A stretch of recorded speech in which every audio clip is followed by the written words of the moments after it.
Hello everybody. In my previous video we spoke about Harry and Meghan and their Archwell Philanthropies impending problems if the new bill and rules regarding non-profits and in particular third-party fiscal sponsors is actually approved, which I think it will be. We may see that Meghan paid for a designer outfit from Archwell funds, or that Harry paid his legal fees in his case against A&L in England from Archwell money, or that it pays part of their mortgage because they are renting part of their home to Archwell Philanthropies. At this point we are indeed, however, speculating because we know nothing for sure and the new laws have not been passed yet. I am currently relying on sources who do seem to know that there will be somewhat of an upheaval. I wanted to, however, speak to you about Harry and about his father Charles, but I decided to do this the wrong way around and start with the end and end with the start. Let me say this so you can see where I'm coming from and where I'm going with this. In my opinion, regardless of how everyone is singing the praises of Charles Mountbatten Windsor and his United States visit, I have not changed my mind about him or his intentions one single bit. In fact, it is my opinion that Charles's visit to the United States had just served to strengthen my theories about him and his intentions, not only for Britain, but for the entire world. So that said, I believe that Charles is indeed arranging or having a hand in what is to happen with Harry in the near future. I do think that Charles is assisting Harry to transition out of the United States, a process which may be hastened if the new tax laws are approved. So let's start where we left off. Firstly, it has come to my attention that my research into the Archwell debacle and Harry's wish to leave the United States and Meghan and their overall finances, past and present, has indeed hit a nerve in the palace. Actually, both palaces, Buckingham Palace as well as Kensington Palace. Yep, indeed, whether we like to admit it or not, or whether we wish to ignore it or not, Big Brother MI6 is watching. And not just me, I'm not that special. I did a track and trace on some of the staff who recently left the Archwell employ and found that high-level employees like James Holt and Meredith Mains, who both officially stepped down in 2026, both returned to the United Kingdom. And although they stepped down, they, however, remain senior philanthropic advisors to Harry, Meghan and Archwell, all the way from good old England. Believe it or not, but that is classic corporate maneuver for a structural change or a turnaround of sorts. I had already made it known that I think or feel that the fiscal sponsor may be the King's Trust USA or the King's Foundation USA.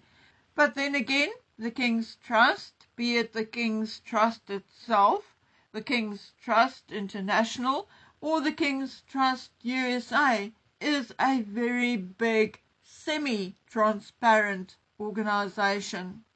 However, what so many of you do not know is that the palace has other, more private, royal foundations, which operate with far less visibility and public scrutiny. So we can actually take our pick, if we could indeed go and scrutinize, say, the King's Trust USA, and we do not find a trace of Archewell, it still would not mean that the palace is not providing the support Archewell needs. The very fact that James Holt is also staying on to guide overseas trips from London could suggest that Archewell Philanthropies may no longer be a standalone US operation. If Archewell had now moved under a Model C sponsorship, they could also be moving the leadership back to the United Kingdom and may even be considering eventually folding the US entity completely. If necessary, like if the new laws are passed and the IRS need more transparency and Harry and Meghan cannot give it because of everything they had been hiding until now. Now, having said that, this may not happen, and they may decide to base Archewell on the King's Trust model of a three-tier basis, effectively having an Archewell Philanthropies USA, Archewell Philanthropies UK, and an Archewell Philanthropies International. Somehow, I do not think Meghan or Harry will have the gumption to handle such a diverse entity. I think that it will be either one or the other, maybe even decided by a divorce in the long run. We also need to take into consideration Harry's Ukraine speech, in which he claimed he was still doing the work he was born to do. To me, this indicates a type of shadow royal role.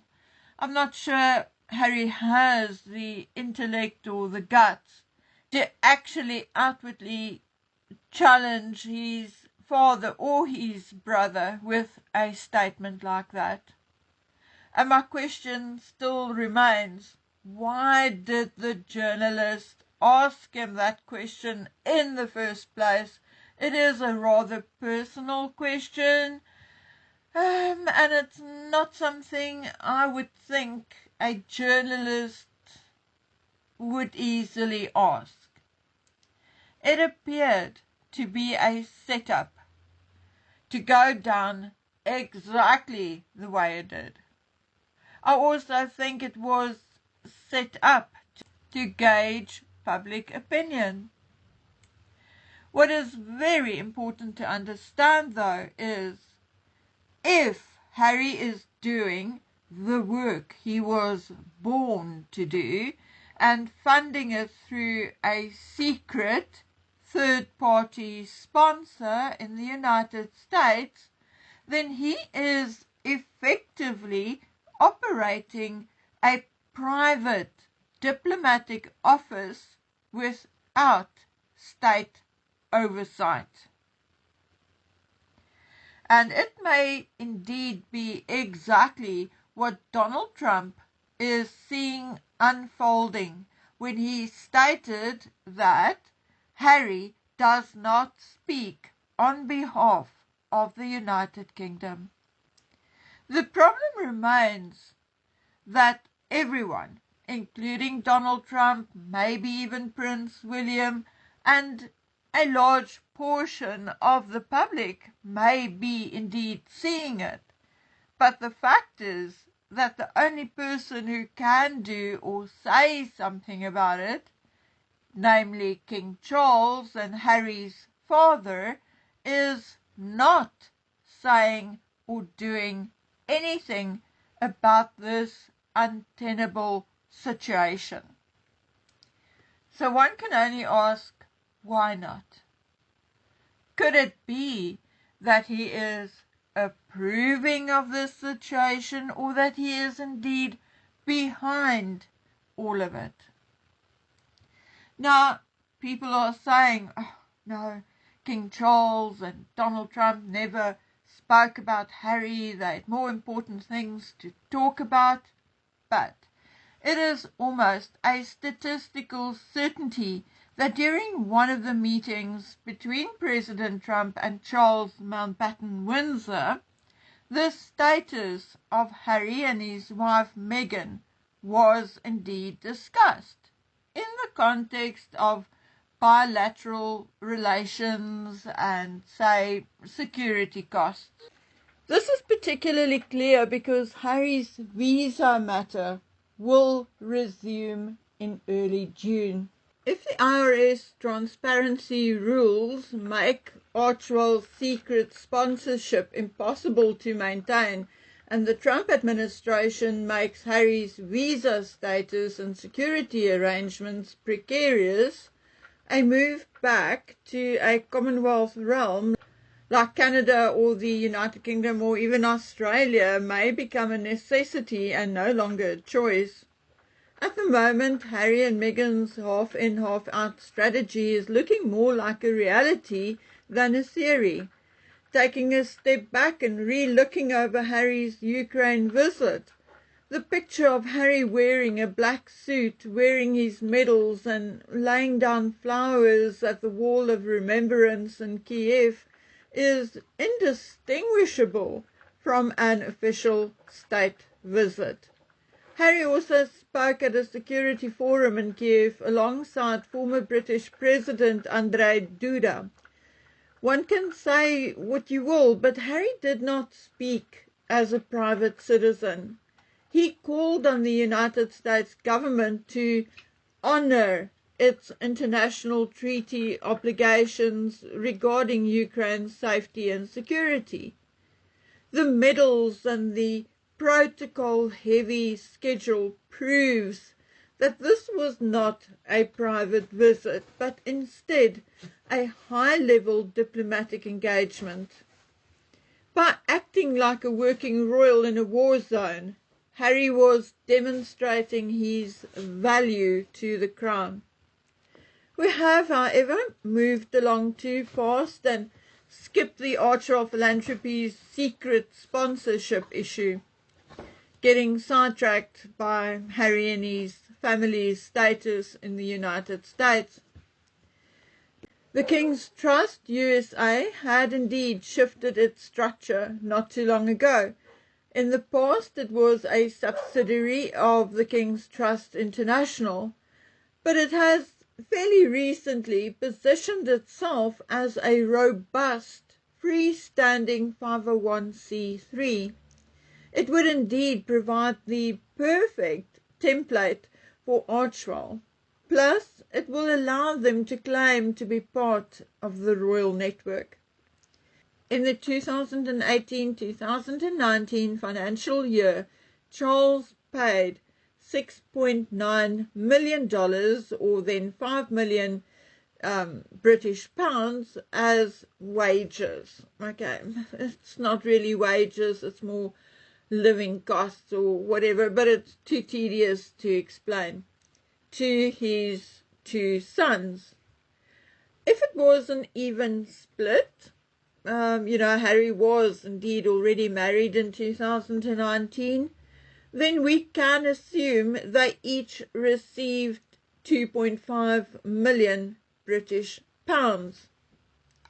Recently, in January 2026, Archewell again received 2 million from an anonymous donor via SVCF. Now, this would be the 3rd payment from this mysterious donor via SVCF in 6 years. The first payment was 10 million, then 2 million, and again in January this year, another 2 million. Now, can we, in all good conscience, say that Charles is not Harry and Meghan's secret sponsor? Will they make a runner for a Commonwealth realm or the United Kingdom before transparency for non-profits and fiscal sponsors become law in the United States? I think the possibility is getting stronger by the day, and that we are actually already seeing the preparations for this move. Tell me what you think in the comments section below. So until next time, please take good care of yourselves and stay safe. Bye.